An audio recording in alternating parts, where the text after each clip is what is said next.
How do you feel about the government reopening, David? Well, we're going to dive into it. So they cut a deal, but 43 days of shutdown, right? And it got to the end where they ran out of money for things like SNAP. And that's where we really knew that the shit was going to hit the fan. Oh, and paying air traffic controllers, which was relatively pertinent to me being in Europe and being like, am I going to be able to get back? Fortunately, domestic flights were mostly affected. International was not. So that was good. But that was a huge snafu. I mean, it's still affecting airports around the country. Right. And the fact the response to that wasn't a bill from the House Republicans privatizing air traffic control in the United States. I know. I was thinking about that. But I put that on X and I literally got like, you can't do that. That's silly. Like, stupid libertarian. Do that. Yeah, right. Well, what was interesting to me is because I was watching this from afar, checking in on the news daily or so as I could, and I noticed that at a certain point, right around, I guess it was last weekend, right around Saturday, Sunday, it went from, okay, commercial flights are going to be curtailed at certain airports, cut down by 5 or 10% or whatever it was, to general, meaning private aviation was going to be affected. And then it was like the next day that the Republicans came on the news and we're like, we've got a plan. We think we've got the votes to figure it out. I imagine they got some pretty feisty phone calls from their high net worth donors to say, hey, don't you dare ground my private jet. Get this figured out. Yeah, so it wasn't SNAP. I just don't think they were that concerned about SNAP. The rich people. That's the thing that drives me crazy is that air traffic control could so easily be privatized. Canada did it. Did they? Yeah, 1996 they did it. That's unexpected. Well, I mean, Canada did, the 90s were good for Canada, right? One of the reasons why Ontario has been such a dominant economic force is because they did regulatory reform change on their land and their natural resource access, lumber to oil to gold and palladium and all kinds of things. America has functionally not changed our land use, functionally since the 1960s, and where we crack down on all environmental impact, and therefore, it's very difficult, very costly to do anything in the United States. But Canada in the 1990s, they changed direction substantially, leading to Ontario's growth, where they've really become, such an economic powerhouse in the central of Canada. America, we deregulated railroads and all kinds of travel in during the Carter administration, which is one of the biggest successes of deregulation period in the world. Like the economic growth from that has been tremendous. But we just kind of did that and we're like, well, that's enough of that. That's good. Never touching that again. Right. And that was a Democrat-controlled Congress and presidency did that. Interesting. Yes. Well, different Democrats. Yeah, the Republicans held one of the two chambers, if I remember right. But still, but it was economic consensus at the time. Huge crisis going on with transportation, and they, brought it to the forefront. Yeah, they would pass it. But, we have this crisis right now, but the Republicans are like, Mexicans are getting health care or something like that, right? They're not focused on any of that right now. Right.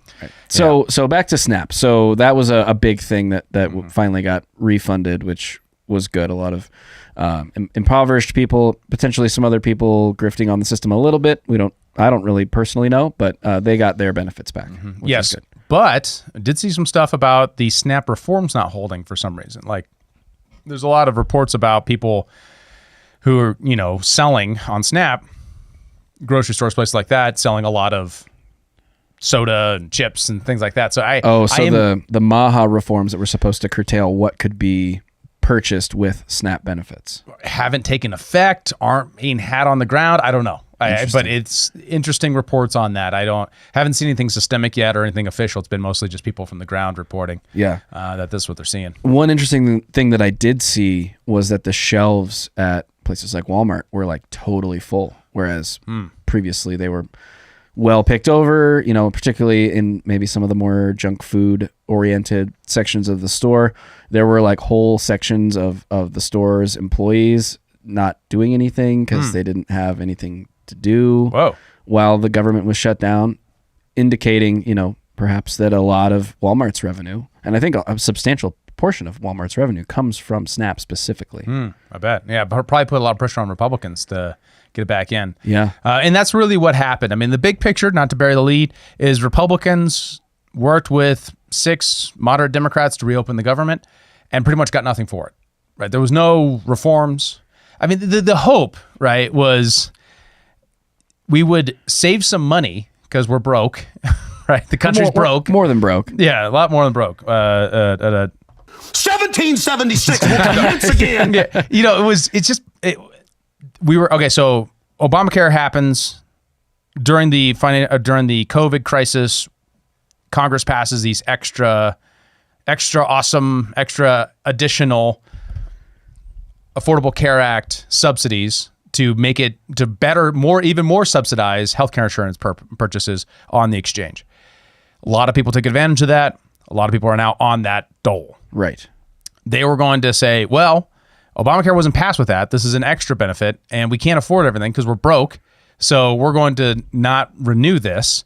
And Democrats, of course, freaked out and shut down the government. So what did the GOP get out of it? Well, a whole lot of nothing, right? What they basically did is they cut a deal that says there's full federal funding till January 30th. So we're just kicking the can down the road on any kind of fiscal reform. Yep. Not surprising to any watcher of this podcast, of course. I mean, the irregular process is you pass appropriation bills, based upon a budget sent to you by the president. You pass appropriations, accepting some things, rejecting some things. And then it goes to a bill that you then vote on, right? And then it goes to the Senate, like that process. Hasn't happened since before the creation of the iPad. So so they fund farm subsidy programs, Army building plan, and Congress funded themselves for the whole year of 2026. Well, of course they did. Yeah. So we're going to have a whole nother budget fight in January. It's going to undo all the firings, right? So all those people that were fired, which look like it actually might save some money for the federal government and punish the Democrats for being obstructionists, right? Like actual hardball political play that it looked like. It was all bullshit. And it's now they're all back to work. Republicans fought to make sure that was part of it, right? They didn't because what did the Republicans get, right? They didn't get anything out of this. Yeah.